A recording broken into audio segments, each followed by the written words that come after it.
There's one strategy that'll push your contracting business past $1 million and nobody's talking about it. In fact, once I started using it, I was able to go from $0 to $1 million in just a few years. So to help you make the most profit you've ever made in 2026, I'm going to show you the exact content strategy I use to build $1 million business. To start, I have to show you the biggest mistake that keeps contractors stuck below $1 million and what to do to avoid it. When I started out as a commercial contractor, I got distracted by all the shiny things that were calling my name, the perfect CRM, the latest estimating tool, or whatever. But it just caused me to waste hours chasing the best of everything. Here's the thing. I've made over $1 million as a commercial contractor, and it wasn't because I had some fancy tools. It was because I focused intensely on 3 areas. Let me show them to you. Number 1, how to position yourself so clients instantly know exactly what you do and who you do it for. And number 2 is how to stand out so you become the obvious choice over every other contractor they're talking to. Number 3 is your sales process, so the job is already leaning in your favor before you ever show up to bid the project. And once you have these locked in, you only need 2 ways to bring in work. And number 1 is some clients need to find you on their own. That's your inbound traffic. And then number 2 is you have to go after the right ones yourself. That's your outbound traffic. So now that you know what you need to focus on in 2026, you have to see this next part of the strategy. It's what most contractors miss. Because I used to think that hitting $1 million was going to be impossible. I would think about it all the time. But the more I thought about it, the more it just kind of scared me. But I heard a quote once, and it said, "To begin with the end in mind means to start with a clear understanding of the destination." See, most contractors don't realize that making $1 million is simpler than you think. You just got to find the kind of job you could rinse and repeat 100 times a year to hit your numbers. But how do you find the right type of job consistently? Here are 4 questions you need to ask yourself so you can find those jobs consistently. First, who do you want to work with? That's the one type of client that makes your business easier, not harder. Second, what do you actually need to say to get their attention? The one thing clients immediately pay attention to and see you as the right fit. Thirdly, what simple tools do you need to get there? Seriously, a free spreadsheet can work. Lastly, how many leads do you actually need coming in to hit those numbers?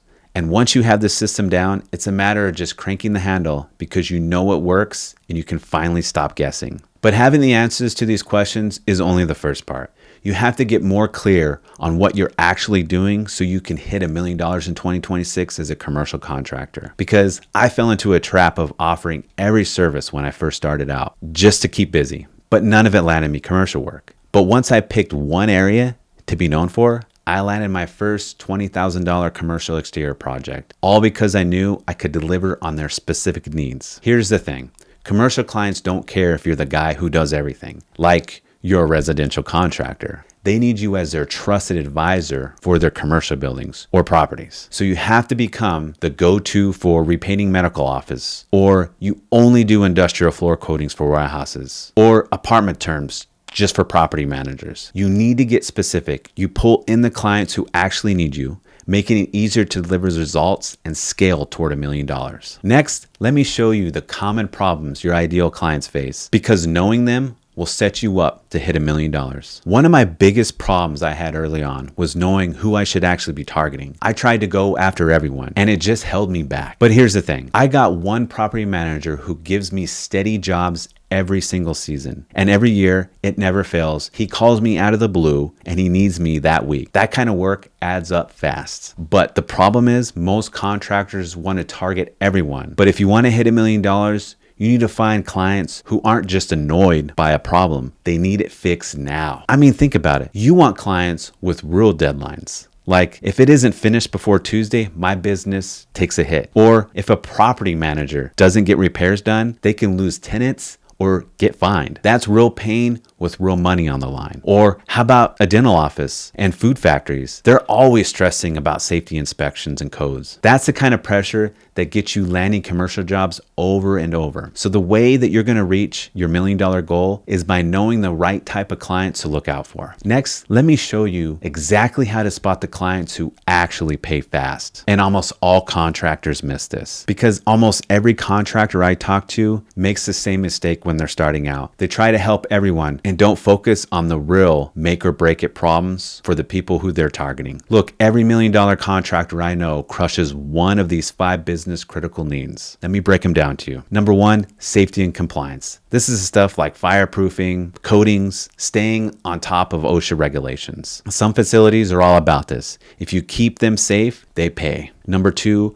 operational efficiency. So think about hotels or apartment complexes or even 24/7 shopping centers. The whole game there is just to make sure that you keep things running smoothly without any hiccups. Downtimes kill their business. So if you can solve that, you got their attention. Number 3 is aesthetic standards. Look, some big companies freak out about brand image. Think of a chain restaurants. Every single location has to look the same colors, same feel, everywhere. Number 4 is asset protection. Think about busy auto shops. They have to keep those floors tough and they're consistently paying to replace them. It's the same thing with big bakeries or warehouses that have high-end equipment that needs maintenance. Number 5 is tenant and client experience. If a building's got to be flipped fast or needs to have customers happy, your speed and flexibility is king. Fast turnovers means more money for them and they remember who made it happen. So if you want to win commercial deals for high-value clients who write the checks, you got to solve at least one of these so they don't move on to the next contractor.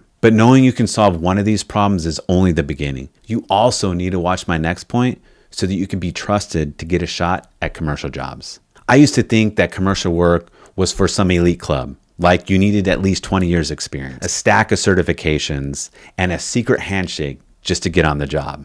I was convinced I wasn't qualified yet. But once I landed my first commercial job and completed it, everything I believed got flipped on its head. I realized something that most contractors never figure out. Commercial projects aren't about being some master level expert. It's about proving you can handle the fundamentals that decision makers care about. But what actually qualifies you? You just need 4 basics to prove you can handle yourself on a commercial project. Here's what they're looking for. First, you need a trade skill you're actually good at. If you can spot problems on the site or fix these things the crews can't, that counts. Secondly, you need experience finishing real jobs, even if it was just a few houses, apartments, or whatever you've actually done. That adds up. Next, you need to know how to handle issues for clients. You've solved problems, you've planned around headaches, or kept projects moving. Lastly, you gotta be reliable and communicate. If you say you're gonna reply, do it. Be clear, because this is what separates you. The truth is, you don't need to be perfect at all this. You just need to show you're dependable and you know your stuff. This is what gets you trusted with big commercial projects, which brings me to my next big problem. Because one of my first commercial jobs went sideways over one tiny item I assumed didn't matter. I even did the same scope before. So I figured we were fine until I missed one important detail that stalled an inspection.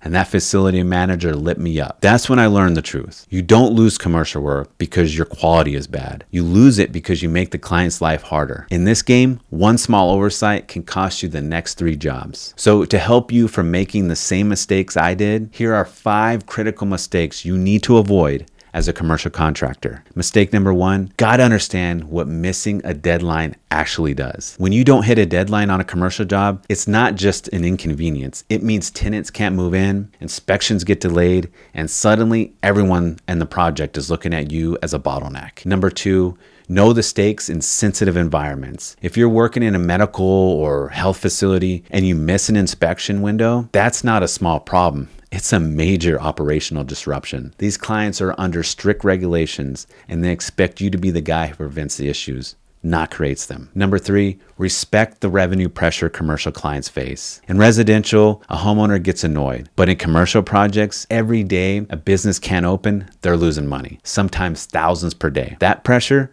rolls downhill, which means they need contractors who keep schedules tight. Number 4, make property managers' life easier, not harder. See, property managers have owners and boards breathing down their necks all the time when deadlines skip. If you're a vendor causing delays, they won't use you again. If you help them stay ahead, you become their go-to contractor. And number 5, avoid shutting down key areas that impact customers. If your work blocks a critical zone, like for an example, the only restroom, the main hallway, a checkout area, or a loading dock, you can literally cost that business customers for life. That's lost revenue for them, and it becomes a bad review with your name on it. So here's how you can apply this. When you're talking to high value clients, bring up these risks, the deadlines, revenue, lost customers, and bring them up before you even step foot on site. If you hear, "Oh, I never thought about that before," then you're hitting the right nerve. That's how you show you're the pro. And that's how you make $1 million as a commercial contractor. But now that you understand how critical the commercial contracting game is, let me show you how you can put yourself ahead of the other 99% of contractors who are out there. First, when I first started bidding on commercial jobs, all I cared about was labor hours. How long would it take? I thought that's how the clients were evaluating me. But after winning a couple of commercial projects back to back, I noticed that the price wasn't what mattered. But most contractors completely misunderstand what buyers actually value. See, they want the job done on time, done right, and done without creating any problems for them. They're not buying paint or tools for your hourly rate. They're buying the confidence that you won't slow down their schedules, fail inspections, or make their lives harder. If you get this right, clients will chase you down for repeat work, even if they switch companies. They'll remember who made their lives easier. All right, so now let me show you where the $1 million contractors succeed so you can hit $1 million in 2026. When I look back at my early days in commercial contracting, I always think about the projects that went smoothly. There was one job that was the easiest $100,000 I ever made. The clients loved us and the profit was solid. And after a while, I noticed a pattern. The best jobs always come from the best clients. So you have to work with the right people, but where do you find them? I've landed over $1 million in commercial deals with just marketing on LinkedIn because that's where the best commercial clients actually are. So once you notice your best job type, let's say it's a medical facility, you just hop on LinkedIn, search for the right titles, and now you're talking to exactly who you need. That's how you build a system that actually grows every month. So now that you understand where you can find your dream clients, this final step you can't miss. It's the most important so that you can actually make $1 million in 2026. I used to think that success was by doing more tools, more services, more clients, more everything. But the job that flipped my whole mindset was that $100,000 warehouse project. The work was simple and the clients were easy to work with. Everything went smoothly. The problem is contractors always want to try something new instead of refining what was already working. And I think contractors overestimate what they can do in 3 months and underestimate what they can do in 3 years. Because the first version of anything you do, your pitch, your process, your follow-up, your system, it's always going to be the weakest. It's the 4th or 5th year where you finally get traction. Because when you fix the weak links like your clarity, your systems, your approach, that's when big commercial jobs start coming your way consistently. Because that's when clients trust you, call you back, and bring you into their cycle year after year. And that's the real key to hitting $1 million in 2026. I just hope this video helps you. Please like and follow.